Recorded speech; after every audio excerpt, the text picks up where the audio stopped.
Most NVIDIA setting guides start in the wrong place, and I've optimized gaming PCs for 6 years and I've seen this way too many times. Someone has a good graphics card, copies the best NVIDIA settings, and their game still feels delayed or inconsistent. The problem is that NVIDIA settings are only one part of the setup. If your driver install is bugged or your graphics card is running at the wrong PCIe speed, no setting in the NVIDIA app is going to fix the real problem. Your GPU can be installed correctly and the card can still be running slower than it should be. So in this video, I'm going to show you the order of optimizing and diagnosing I actually use. First, we clean the old driver, then we install a cleaner driver with NVCleanstall, then we check GPU-Z to make sure the graphics card is actually running correctly. After that, we set up the NVIDIA app for better FPS, lower delay, and a cleaner gaming setup. And this is mainly for desktop gamers playing Fortnite, Call of Duty, Valorant, Counter-Strike 2, Apex, or any game where FPS and input delay actually matter. And if you want your whole PC checked and optimized for your exact hardware and not just NVIDIA, go to Zilly.net. Otherwise, let's get right into it.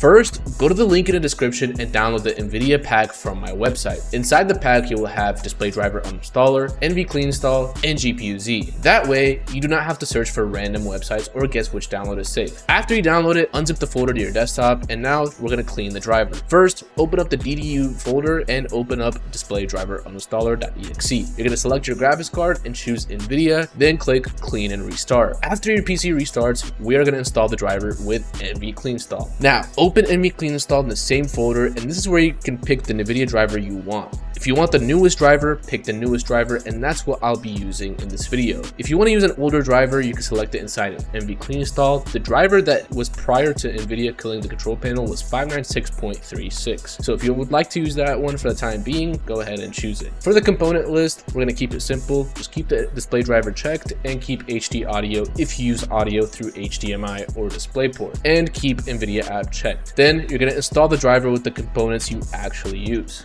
Then in the installation tweaks page, you want to check the first 3 boxes, check disable Ancel, show expert tweaks, disable driver telemetry, and disable HDCP. And the last 2 checkboxes for easy anti-cheat, make sure to check those. Then just press next and install your driver. Now we can check if the GPU is running correctly. After the driver installed, open GPU-Z. Look for bus interface and click the question mark right next to it, and then click start render test so your GPU isn't in a power saving mode. This tells us how your graphics card is connected to the motherboard, and this stuff matters because your GPU might not be running the way it should. It might be running with less PCIe bandwidth than supported. For example, my 5080 supports X16 at 5.0 and is currently running at that. However, if it was running at X4 at 5.0, then I would lose a lot of frames. Sometimes X8 is normal depending on the graphics card, motherboard, CPU, or M.2 layout. But if a high-end card is running way lower than expected, that is something that you need to check before changing NVIDIA settings. If the speed and lane count look normal for your setup, you are good. If it looks way lower than expected, check the hardware first. Make sure the graphics card is in the top full-size PCIe slot closest to the CPU. Make sure the card is fully seated in, make sure the latch is clicked in, and make sure the power cables are fully connected. If you are using a riser cable, test without the riser cable if you can, because a bad riser cable can cause lower bandwidth, crashes, black screens, or random issues. You may also need to update your BIOS, as this can be a BIOS bug if everything hardware-wise looks good. And if you are using a riser and the PC acts weird, you may need to set the PCIe generation manually.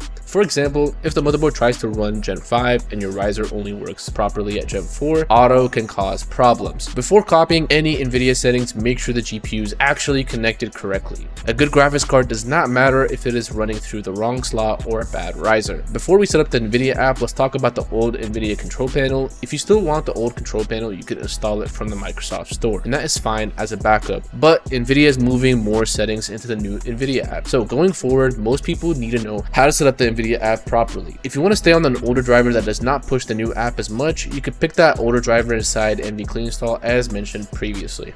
For this video, we are going to set up the NVIDIA app because that is where most people are going to be. Now, open the NVIDIA app, go to settings, and the first thing I want you to do is turn off the features you do not use. So if you do not use game filters, which by the way is a big FPS killer, turn them off. If you do not use use photo mode, turn it off. If you do not use NVIDIA overlay, recording, instant replay, do not leave all of that on for no reason, turn it off. And if you actually use the overlay for clips, just keep it. Now, turn off automatic game optimization. This is probably one of the biggest settings in the whole video. NVIDIA auto optimization needs to be off because it can adjust the settings or reset them randomly. So in games like Fortnite, Call of Duty, Valorant, and Counter-Strike 2, I do not want NVIDIA changing my game settings by itself. I want the game setup for low delay, stable FPS, and clear visibility. So turn off automatic game optimization. I also turn off automatic driver download. I want to decide when my driver updates. A driver update can fix one game and break 50. So for a serious gaming PC, update drivers manually. Go to graphics, then go to global settings. These settings apply across all your games, so keep the global profile clean. A ranked shooter and a single player story game should not use the exact same setup. First, leave DLSS overrides on use application settings. Now, look for smooth motion. For competitive gaming,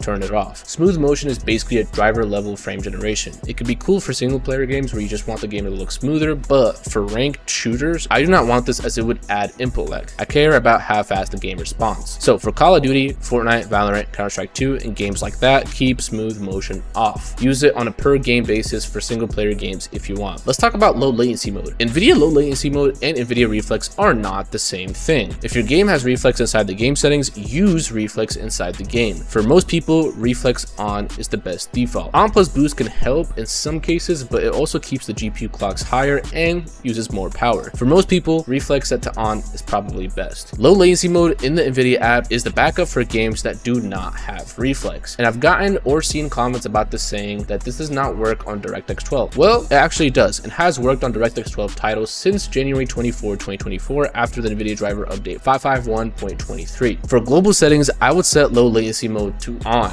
I would not force ultra globally. Ultra pretty much sets the render queue to 0, which if your processor is not fast enough can cause stutters. And ultra can help in some games, but it can also make setups feel less smooth. And the simple rule is this: if the game has reflex, always use reflex. If the game does not have reflex, it will automatically fall back to the setting that you selected in this app here. Next, leave image scaling and driver sharpening off globally. Do not sharpen every game globally. For power management mode, set it to prefer maximum performance, and this is mostly for desktop gaming PCs. This helps stop the GPU from downclocking too aggressively while you play. It can use a little bit more power and create a little bit more here on idle, but on a desktop, it's fine. For RTX dynamic vibrance, leave it off globally. If you like it in one game, use it for that game profile. For RTX HDR, turn it off unless you have a good HDR monitor and actually want it to use HDR. For competitive games, I keep it off as it does add a tiny bit of input lag. Set shader cache size to unlimited. After a driver update or clean driver install, some games need to rebuild shaders. That is one reason the first match after a driver update can feel rough. Unlimited shader cache lets NVIDIA keep more shader data instead of clearing it too fast. And if you see automatic shader compilation, turn it on and set it to low. This lets NVIDIA rebuild DirectX 12 shaders while the PC is on. It will not fix every stutter, but it can help with shader stutter after driver updates. For VSync, keep it off for normal competitive gaming. If you use G-Sync properly, VSync can be set differently. With G-Sync, some people use NVIDIA's VSync on as a safety net with an FPS below refresh rate. But if you are not using G-Sync, keep VSync off. For virtual reality settings, leave them off unless you actually play VR. Now, click Show Legacy Settings. For competitive games, do not force anti-aliasing globally. Set FXAA to off, set anti-aliasing transparency to off, and then set MFAA to off. For isotropic filtering, leave it off globally and let the game handle it. For texture filtering, use the performance side. Set texture filtering quality to high performance, and this is the simple competitive setup. Go to System, go to Displays, and this is where a lot of people find out their monitor was never set up right. First, check your resolution. Use your monitor's native resolution unless you have a specific reason not to, then check refresh rate. If you bought a 144, 165, 240, 360, or 500 Hz monitor, make sure NVIDIA and Windows are actually using that refresh rate. I've seen people use expensive monitors at 60 Hz for a while. They thought the PC was delayed, but the monitor was just set up wrong.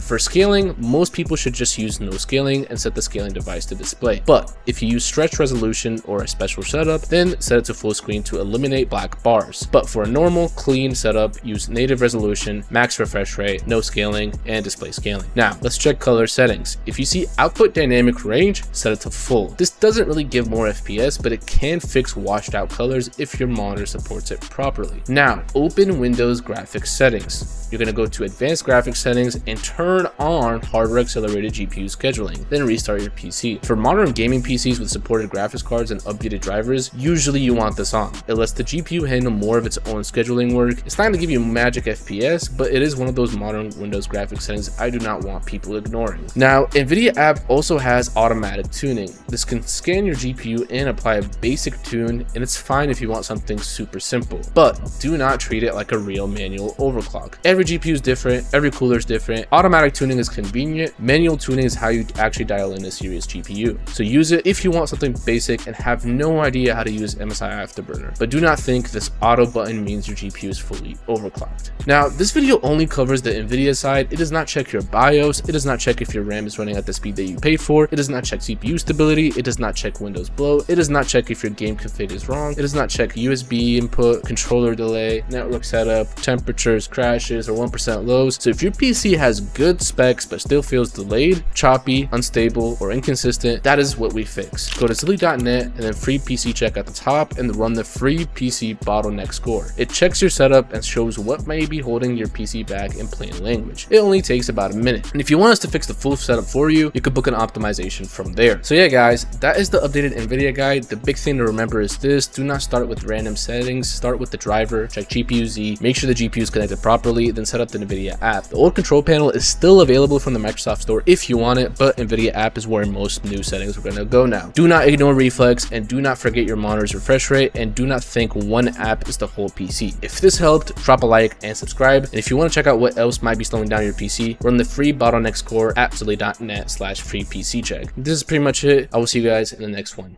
Peace.